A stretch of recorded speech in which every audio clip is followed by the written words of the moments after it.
Friends, ఇప్పుడైందిన వార్త విశాఖలో జగన్కి ప్రమాదం, ఇక ఇంటికి పరిమితం అంటూ వార్తలు అయితే వస్తున్నాయి. ఫ్రెండ్స్, మనకి ఏమైంది ఏంటో చూసేద్దాం.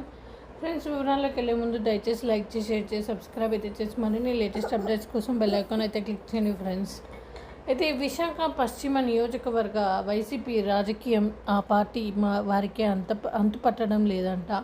ఆ పార్టీలో ప్రతిసారి ఎమ్మెల్యే అభ్యర్థి ఎవరనేది చివరి వరకు సస్పెన్సే. ఎన్నికలకు ముందు ఒకరు, ఎన్నికల తర్వాత మరొకరు, ఎన్నికలకు 2 ఏళ్ల ముందు ఇంకొకరు నియోజకవర్గ ఇన్ఛార్జీలుగా, ఎమ్మెల్యే అభ్యర్థులుగా తెర మీదకు వస్తారు. ఎన్నికల్లో సీటు అనౌన్స్ చేసి బీఫామ్ ఇచ్చే వరకు పశ్చిమ నియోజకవర్గంలో ఆ పార్టీ ఎమ్మెల్యే అభ్యర్థి ఎవరుంటారనేది క్లారిటీ ఉండదు. ఎంతోమంది నాయకులు వస్తూ ఉంటారు, పోతూ ఉంటారు.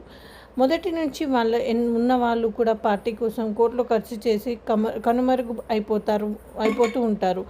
అలా ఆ పార్టీ నుండి పోటీ చేసిన ఎమ్మెల్యే అభ్యర్థులు రాజకీయ భవిష్యత్తు కూడా లేకుండా పోతున్నారు. అసలు విశాఖ వెస్ట్లో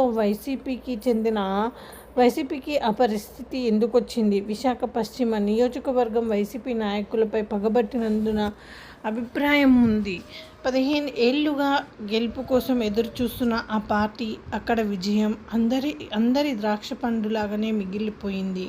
2014 ఎన్నికల నుంచి నేటి వరకు విశాఖ పశ్చిమ నియోజకవర్గం వైసీపీకి పీడకలగానే మిగిలింది. అంతేకాదు, వైసీపీ ఆవిర్భావం నుండి విశాఖపట్నం నియోజకవర్గంలో పోటీ చేసిన ఏ అభ్యర్థి కూడా భవిష్యత్తు రాజకీయాల్లో కనిపించకుండా కనుమరుగైపోతున్నారు.